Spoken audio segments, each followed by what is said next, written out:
Good morning, Lagos, Nigeria, and beyond. Welcome to the Sports Republic show on Voice of the People, 90.3 FM. That was for the radio, but I will talk about the TV. Now, this is Voice of the People TV, and my name is Kizuke. It's a great time again to be back on your TV screen, and I must tell you, I'm very super excited. Yes, you know, without doubt, you saw what happened yesterday. And then, who is the man? You saw Cristiano Ronaldo. He stole the show yesterday, and great to see such football, importantly, in the UEFA Nations League semi-final between the German side and the Cristiano Ronaldo Portugal side. And trust, you know, when it comes to CR7, he always steals the show. He likes to do that. And yet again, he proved to the world, haters, doubters, that yes, I'm Ronaldo. I might be 40, but not in front of goals. 2-1, Portugal won away from home. Goal from Francisco Conceição, individual brilliance, which cancelled out Florian Wirtz's opening goal for Germany in Munich. But we saw Ronaldo wrapping up that very scoreline before Roberto Martinez's side got the result done. Now, Portugal awaits either France or Spain, who plays tonight, 8 p.m. Nigerian time. And going on from that, let's get into it straight and what's next. I like to do some Super Eagles news so you know for yourself that the senior national team, because questions are asked and people are saying, Kizike, please tell us the update, what's really going on about the Super Eagles now. They are in Moscow. The senior national team are set to make history on Friday as they face off the first time in a senior international fixture at the iconic Luzhniki Stadium in Moscow. Anticipation is high from what promises to be a compelling encounter between two sides riding waves of recent success. In the wake of their suspension from the UEFA ambition and competition in April 2023, Russia has turned to international friendlies, particularly against African countries and also Asian opponents, to maintain their global football presence. I told you yesterday on the show, you would recall, that the strategy has yielded strong results, with the team delivering commanding 5-0 victories over Zambia and then getting that result. But I'd like to say this on the show today. The truth of the matter is this, right? Nobody won't follow you walk. Normally, I'll talk again. Nobody won't connect himself with you if you be say they do some kind of things. Nobody talking. Nigeria now, I not see much when I won't play. I say in Russia. Not be say I talk say they do bad thing. I mean, I'm not go say that much no day. But we know say people they avoid Russia. Now because say Russia now, can't go play Zambia, go get it 5-0. That not me say we are there, we can't play that kind of game. But regardless, I said it yesterday and I'm going to say it again. There is Slovenia, there is Slovakia, a lot of countries that can. I mean, we can play this game. We can just. It mustn't be Russia. But with all due respect to the Russian people, I'm not saying they are bad people, but you know the invasion, the Russian and the Ukrainian talk. But now, what's the update about the Super Eagles in camp? There are 20 players in the Super Eagles training camp in Moscow ahead of Friday's first ever friendly against Russia after Olympiacos defender Bruno Yemichi reported to camp after delay of issuance of his entry visa. However, Yemichi missed Tuesday's training session. Also in contention, William Troost-Ekong, Victor Boniface, Fisayo Dele Bashiru, Bright Osayi Samuel, Amaso Baso J, Rafael Onyedika, you know, all of these guys who were not part of the Unity Cup. Now, question I asked, what is Eric Chell trying to do? Well, let me say it to you so you know. Eric Chell himself, he knows this job. I was having a chat with my brother on the phone yesterday, and he said to me, he said, Kizike, guess what? This man has a style. He knows what they do. And all of the time, you see me on the radio and on the TV, I'm always advocating for something good. And it's like a personal letter to the NFF. You've given this man the job, the ultimatum is placed on him. I know, I respect that decision, but what? Let him do the job. That's just what it is. Let him do the job. So because you gave him this job, it means you trusted his process. And you believe that, yes, he's cool enough, good enough to get Nigeria to where they need to be. You know? So what am I trying to say? In a nutshell is that Eric Chell is cooking something. I don't know what he's really cooking. I don't even know when he'll be done to say, but I would just say the Franco-Malian, for me, my humble opinion, I'll tell you, has got a style.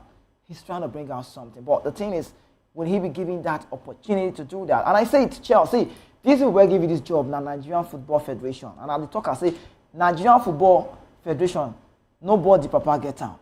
This is the owned by the federation. I say it, quote me anytime. And when I say, the other time when I talk, they say they find me for Abuja. I see, my own, if NFF not doing right, I go, they blast them 24 hours and I'll stop.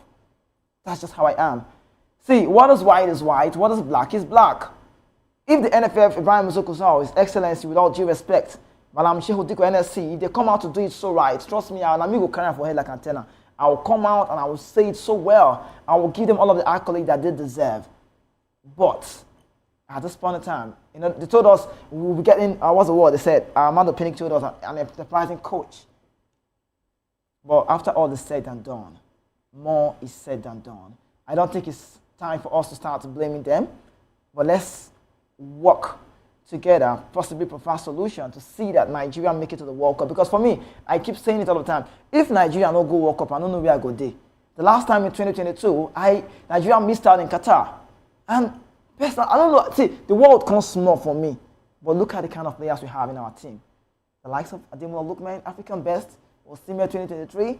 Talk about Rafael Onyedika. Wilfred Ndidi has been at the World Cup before 2018. So majority of these players, they've not been at the World Cup. Now let's talk about one open confession that is out now.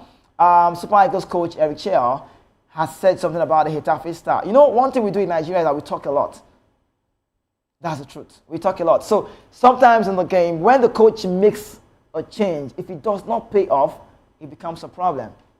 But if it pays off, we give him all of the accolades. He takes all of the grace, the glory. But if it does not work, that could be at the detriment of his job. Now, head coach of the senior national team, Eric Chell, says he shouldn't have played Getafe midfielder Uche Crisantos in the Super Eagles 5-4 penalty win over Jamaica in the final of the Unity Cup after the 2-2 draw in regulation time. Now, Uche arrived camp late and had just one training session before the final game after missing the first game against Ghana, which they won 2-1 to seal their spots to the final. Now, Eric Chell admitted that it was very, very difficult for him. It was a very difficult decision for him in the group. It was a crazy decision because under normal circumstances, he shouldn't have played in that game. And he went as far as saying, I don't even know why I put him in the squad, but he wanted to play. And when he stepped onto the pitch, he brought something really important. He went further to explain the gods, the midfielder who took the decisive penalty kick without thinking about any consequences like missing it. Now, Chell went as far as saying, if he had missed that penalty, who knows? Everyone is happy now that he scored. But if he hadn't, maybe it would have affected his national team career.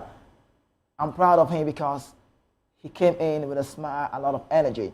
Now, like I already said, before I talked about it, I said Nigerians say a lot. Sometimes positive, sometimes negative, yeah? But I'm looking at the part, what would have happened? I'm trying to reminisce on the show today. Like, I'm just thinking of my head, like, what would have happened if he had missed that penalty? A risk.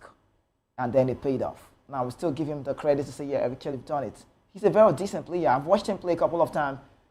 But small money, small money, creator in Spanish league. So he's owning this game. He's still very young. He's 22. And if you watch him play, you see that he gives his body, soul, spirit, and mind for every time you find him on the pitch. And Getafe owns the game. He can play as a number 8, if you understand the box role. And that's Crisantos Uche. When you see him play, he raises his thighs and then he's giving his all. Now he's part of the team. We'll see him play against Russia, hopefully tomorrow, 8 p.m. Nigerian time. And I wish him all of the best. Because one thing we always say, we want to see that we block all of the lapses, all of the holes. Crisantos Uche is his name. But we go on a quick break. When we return, we'll be having someone on the show to talk this through. You don't want to go anywhere. It will be a very big time.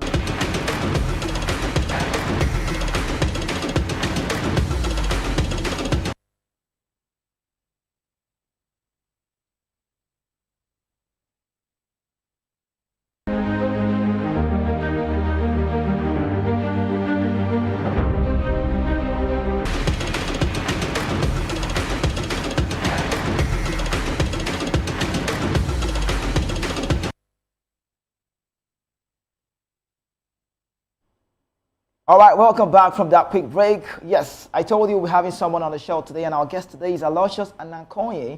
He is a renowned global consultant and entrepreneur with over 15 years of experience in sports, business, and community development. Also, he is a founder of he's the founder and the CEO of Aiken International. He drives initiatives that transform sports into a powerful engine for economic growth. He's also the co-founder of Active Boulevard, a platform that promotes active, healthy, and purpose-driven living. With a background as a professional basketball player, including representing Nigeria at the 2006 FIBA World Championship. Aloysius brings a unique perspective to the intersection of sports, business, community development, and all of this is just about one man. It doesn't sound like a hype. We have him on the show today. Great to have you, Aloysius. Welcome to the show. Good morning. Thank you for having me. Yeah. Okay, so we get in. I'll just exhaust all I have that I want to know. I'll put it on you, and you just clear it out. Let's talk about sports and the current state of basketball and generally sports in Nigeria. I don't want to say basketball. So when you hear me say basketball, he's a basketballer, or he was an ex-basketballer. When you hear me say basketball, it sounds like that's just all. That's not all.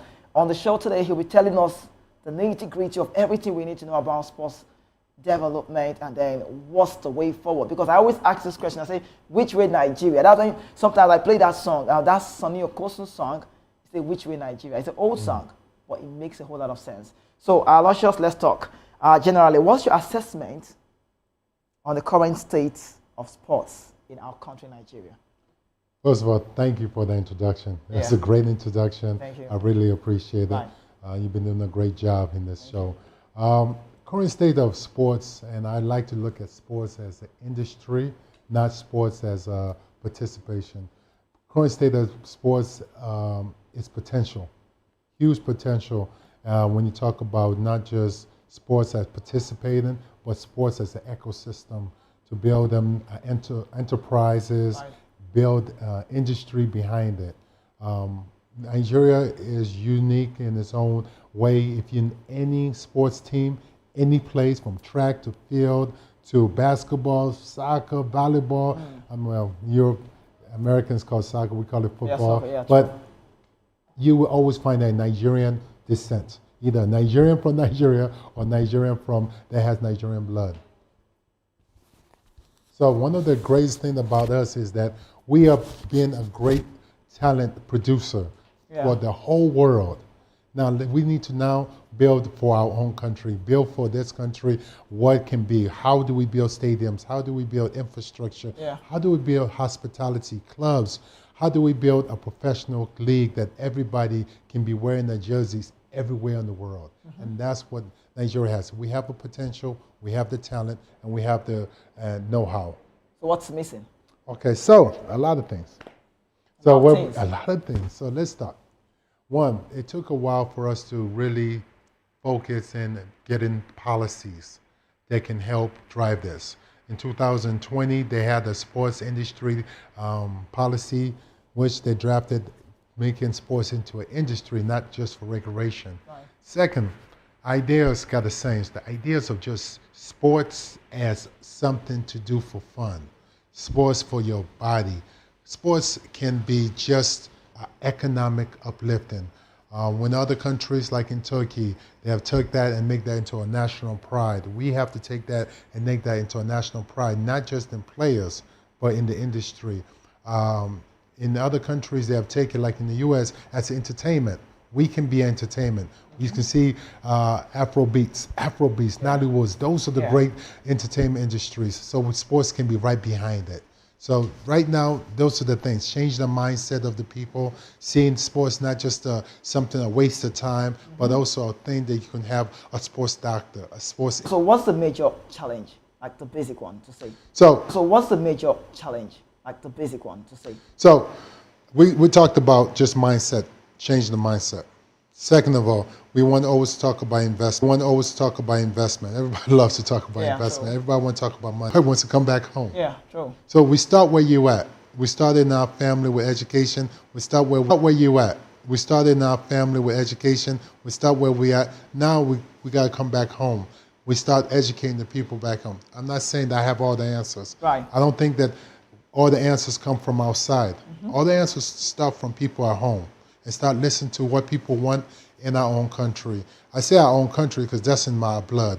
As much as I sound and look from someplace else, I am so proud of my blood. I'm so proud of my uncles, my aunties, my brothers, my sisters. All that together makes who I am. So that's why I say we start here. Right. Stop looking outside so much. Let's start looking what's around us. Yeah, honestly, I must congratulate your dad. He's done a great job. I mean, he's off here today, but you're talking very good about him, and that's how much he has instilled and installed in you. But let's talk about that sports in Nigeria and also connect it to Africa. You talked about Turkey, eh? Great, that's the European side. I want to know Nigeria sports, African sports. Is there any different? What would you say is which are different? Oh, Nigerians with resilience. It's more what? Resilience. Oh. You can see. Yeah. That's something that we are called the giants of Africa for a reason. We need to own that name. We need to own that and take that to full pride. But also not talking about not on the pitch, not on the courts, right, but on the business side, on the communication side, on the way we show. We talked about tourism. Nigeria could be a great place for tourism, for not just in Africa, but all around the world. We talk about up north, they have beautiful falls, waterfalls. Take that. That could be a great place for hiking. That's sports.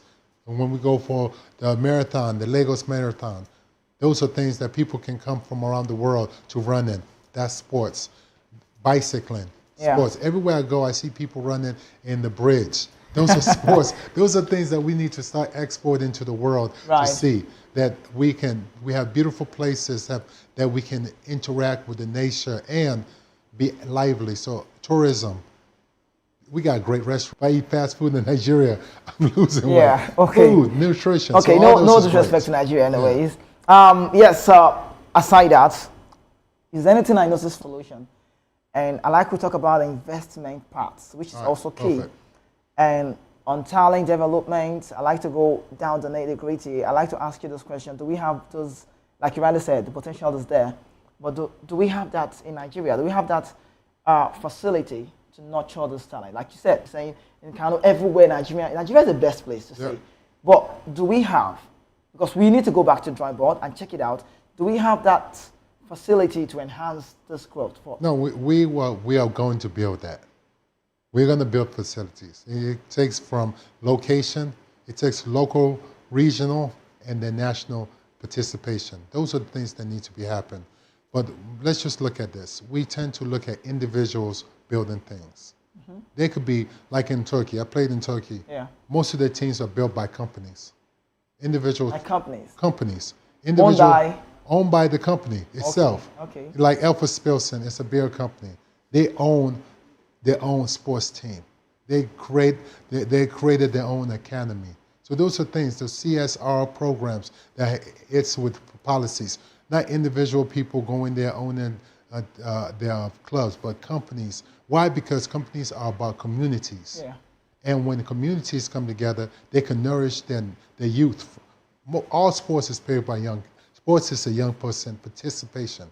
But the older people who was like myself, went through it, knows the knowledge, we're the ones that's the coaches, we're the ones in the office. So there are layers to it. So in other words, we have to change the idea that individuals can own clubs, but companies start owning clubs. People start rallying around those clubs and supporting those local clubs.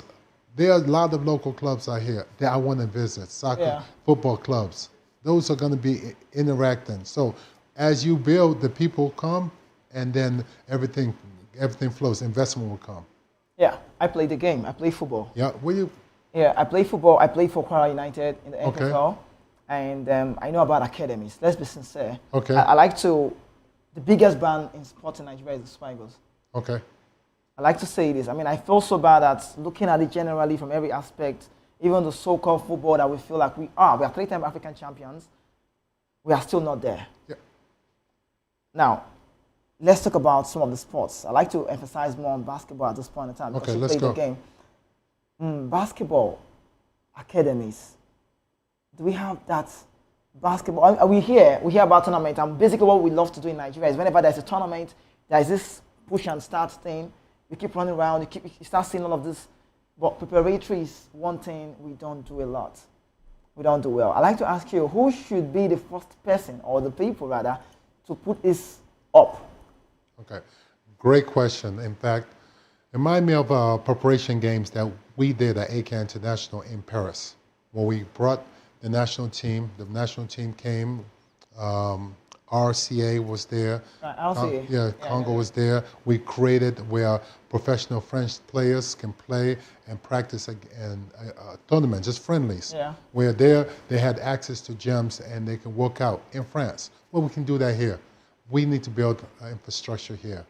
Myself, I'm going to build a sports academy here. That needs to happen. Yeah. Individuals need to take hold. Individuals need to take hold and give them opportunities, and then work with the federation. They're building up the leagues. That takes, again, like we talked about, it's going to take sponsorship. It's going to take companies, but also individuals go working with the federation. Federation working with the sports commissioner. They all have alignment. So it starts off with individuals building it, and then support from the people who are doing it. This stop and go aspects is the problem with Nigeria right now. Right. Not just in Nigeria, but also Africa and a lot of parts of the world. Okay. Let's just be honest. Sustainability comes with consistency. My first camp in Paris, I only had 2 people show up the first day. Really? Yeah. That's crazy. 2 people show up the first day. But we could have gave up that first day, but we stuck with it. The next day, we had 10 people. Now I can do camps would be 100, 200 people. It was consistency. It was not, the failure was not the point. It was the lesson that we learned to fail. How do we market? Who do we market to? What was our fall? And what was the purpose? Was its purpose to make money? In the long run, that's not going to help you. In the short run, if you're looking for money right away, what you going to make if nobody shows up? Nothing.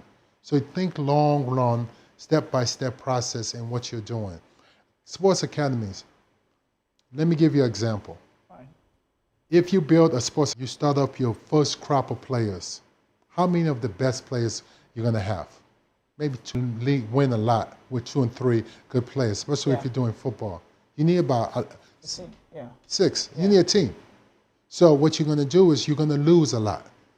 But by losing, you built their character. You built the first year playing basketball. Didn't win. Next year we won a lot because we had the better players. Right. We got better. So next year, it takes time. Maybe 2 years down the road, now you have the best. Nigerian sports, there's something I would like to ask.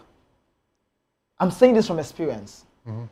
I'm saying this, I'm not just going to talk about this in the national TV because I just want to talk about it.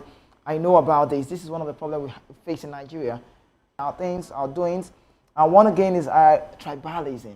You know, see, I'm saying it because I know what I'm saying. I'm not saying it because I hear people say it. I'm saying it because I've played this game to a level, and I know that we can be in camp, and all of a sudden you're hearing that this man has got this boy, please came to the camp, and he's not good enough, and just one good player is leaving the camp because he has no godfather, in quotes, that's the word. So you now, like you said you would do this, so because you want to do it, what could be, or what would be your criteria for selection? So talent is always number one, but also personality. In any team you got to have good personality. There are different personality that makes a good business person. A leadership process. There are people, you can't have everybody trying to be leaders. So personality got to be it. So building a team is different from building the structure. Let's talk about the structure. The structure needs to be understand. Transparency. Transparency you talk about, that starts off with governance. Governance goes into government. So that's also important that we have transparency in government, and it's okay. Oversight is not bad for you. It's okay. Using technology is also good. Right now we're in 2025. It's okay to use technology. That's also part of it's going to be our system. How do we use technology for good for the people? So there are going to be ways to measure the type of players, and you got to take your gut. We talked about the super egos, how the coach just took a gut, made a risk. Yeah, took a risk. Took a risk, and it paid off. Right. Sometimes it does, and that's what any business. Any business is just, you got to take a risk on the individual player, and that makes you proud. Just like the coach said, he was proud of what he did. He scored the goal. He was able to say, and that player can excel. He could have went down or went up, and that's what the coaching will put you in position. So it's going to be a lot of layers to this conversation. It's not just one thing, but the first thing is, let's start off with whoever you want to build, let's start with governance, and then get away from the tribalism, because it got cuts. Because in the end of the day, when you put that super ego jersey, you're all one person. Definitely. You're all one country. And that's something that we need to be. We got to bet to bring the best players to the national team. And it takes us individuals to grow them. Yeah, so when I heard you on the radio some minutes ago, you talked about Active Boulevard. What's about Active Boulevard? All right, thank you for asking. Active Boulevard is a health and wellness company that focuses on sports industry development. Right now, we're in the community stage where we are building people to come into our community and just be part of our events. Okay. We do walking events where we network with individuals. You can meet, if you have a business idea, you can talk to a lawyer, you can talk to even a doctor, different people that we have in ecosystems. We have an event called F1 Movie Premiere that we're going to have soon. Okay. That's something you can check on our website, on our Instagram. There, where our community comes together and just enjoy the atmosphere of healthy living, sports, and learn from each other. Another thing about us is we're into the ideas of people, community building. Really? Yeah, oh yeah. We are in community building. Open. It's open. So we're not going to be closed out to anybody. We're open to individuals who are interested in ideas of sports being an industry. People, how we can talk about it, how we can move. You know, the other day we had somebody come in, they were selling smoothies. Right. Boom, instant business for everybody. You call him? Yeah, we work together. We have somebody who has jerseys. Okay, let's buy all your jerseys, and we support each other, and now we can grow. Right. So that's what Active Boulevard is, building that community together so we can help each other get to where we need to go. So you promote active, healthy, and purpose-driven living. Yep, exactly. So how long have you been on this? How long? This is it new? No, my co-founder did a great job. For the last 2 years, she's been cultivating this a community together. Now we just made it official. Right. And we're doing our premiere launch in the end of the month. What month? In the end of the month, we want to do a premiere launch to everybody to let them know what we're doing. But we already started. We already started the mission. We already started with the International Day of Child Youth. We did a walk where we did mentorship program, and we discussed about what they wanted, what they desired, what was the expectation of life, and gave them tools and tips to how to grow. But we were walking, we were active. We worked on the Eco Bridge. Yeah. What more can we say? You talk about mindset a lot, so this starts from you. But I like to say, I must congratulate you for what you're doing. Also, your people are not where they are supposed to be. They got something to offer, but because they just need that footage, which is a hard driving. But let's talk about you, because for me, this show would not be complete if we don't talk about your gameplay during your playing. Okay, thank you. So I'll start off with a timeline. Went to Michigan State in 2003. Right. 2000, won the national championship at that time at Michigan State. Really, that kind of drove me to where I wanted to be, being a winner. That's something that was instilled in us from a very young age. In high school, I won 3 state championships. Then I went to college, won this national championship. Then after college, we went to the Final Four, did all the great things you had to do a couple more times. But after college, we went to Olympia, Ljubljana, where we went the Final Four for the Adriatic League. So we won the Slovenian Cup. So winning is a big drive in me. Yeah. And if anybody knows from the onset. From the onset. So anybody knows me, we would do what it takes to win, but we do it with a process. Oh. So I always talk about process. When we were playing, I was the strong man. I was the tough guy. I was the resilient man. I was the man that you needed the job to be done, it would get done. If you needed someone to score, I would score. If you needed someone to play defense, I would play defense. Right. My job is do what it takes for a team to win. And sometimes it worked, sometimes it didn't. Yeah. But we took chances. 15 years playing overseas, played in France, in Italy, in Turkey, all around. And the best thing I did was played for the national team, the Tigers. And play for the Tigers. Oh yeah. For 2006 at the World Cup, best thing that can happen for me. and I got a chance to really connect with my brothers. Yeah. So your parents were really in support of sports. My parents, in fact, I have a funny story about that. Yeah. My parents both wasn't at first. It was a At mindset. first. Yeah, it was a mindset. And I know a lot of Nigerians that went through this, how they had to fight to just get themselves on the pitch because their parents were so focused and them losing focus. Right. It's a lot. Education. Yeah. You know, Nigerians, we're well educated. We believe in education. We push that to everybody. But there's something about sports that my parents started seeing that was changing me. My self-esteem was getting better. My ego, the way I carried myself, my chest was being held. Not because I was winning, because I was working on who I was as an individual. And my parents started saying, you know what? I see the intangible things that is given to you. I want you to continue to grow because I want you to be a mentally, physically, and strong man. So that was something, the emotional strength. So that's something I got to tell people, that sports doesn't just drive economic freedom, but also self-freedom, self-esteem freedom. So now that you're retired, you still train? Yeah, over here. Oh, every day. Never Every day. stop. Never stop. It's a lifestyle. And it's a different type of training. You know, as you get older, you got to walk more, you got to go through some stuff. You got to go through some idea that training isn't for performance. Right. Training is for living. Okay, so let's talk about this PR part. You know how this work. If you don't have the waters days, if you don't have a PR, you would understand that you just might not get there where you want to be. Now, in the Super Eagles, like we already said, not long we heard about the Super Falcons complaining, talking about the Super Eagles having more PR than the ladies do. Oh. And when we looked into it, I felt like it was unfair. Nobody's saying they should earn the same amount of money, but I'm only saying this both team are representing the nation. Yep. Super Eagles, Super Falcons, and they should be treated as well, same way. Now, football is very high in Nigeria, to say. Basketball, sorry to say, is low. Now, let me use the word, the PR of basketball in Nigeria is low. So as other sports, because we can count. Let's talk about golf. I saw Formula 1 in Kenya. I was surprised. Formula 1, I mean, these things are not, the only Formula 1 I've seen are dispatch riders in Nigeria, sorry to say. But we don't see this.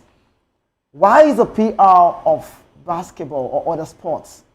I mean, let me ask you why. What can we do? Because you agree with me that it's quite low. What is that thing that we need to put in place to see that the PR goes high? And again, sponsorship-wise, you know, nobody would invest in you if they don't see potentials. So I'd like you to talk about this. So this is almost like the egg and the chicken story. So let's talk about this. We talk in our company. We talk about this. In fact, we're doing the F1, and we're talking about how do we get this PR around this. Right. And what we really realize that PR is driven by desires of people and kind of hidden who they are. Right. Nigerians, we love cars. That's why engineers overseas are Nigerians. Right. My father himself was an engineer. My mother was a doctor. But we have this love for cars. So how do we take that into money? Well, people got to ask for it too. Polo, wrestling, American football, that's here now. I mean, there's a lot of sports conversation. True. And we can't just expect everything to show up on the TV. You know, we have social media now. Social media is doing a great job showing us a lot of things. We as the people got to use it for our advantage. I always tell people that when it comes to PR game, if people are crying for it, the companies will come after it. Oh. It comes with the people. It works like that. It works like that. It really does. Really? The more they react. So we're in this space where we are trying to work with the people. Tell us what you want. Tell us how we drive it. And people are telling us they want different type of sports. They want different type of identity. They want to see themselves. They really want to see themselves in what is shown on TV and what is shown when it comes commercials. So I think people are doing a good job. We just need more of the people to just tell us more and join us. If they join us at Active Boulevard, we will listen.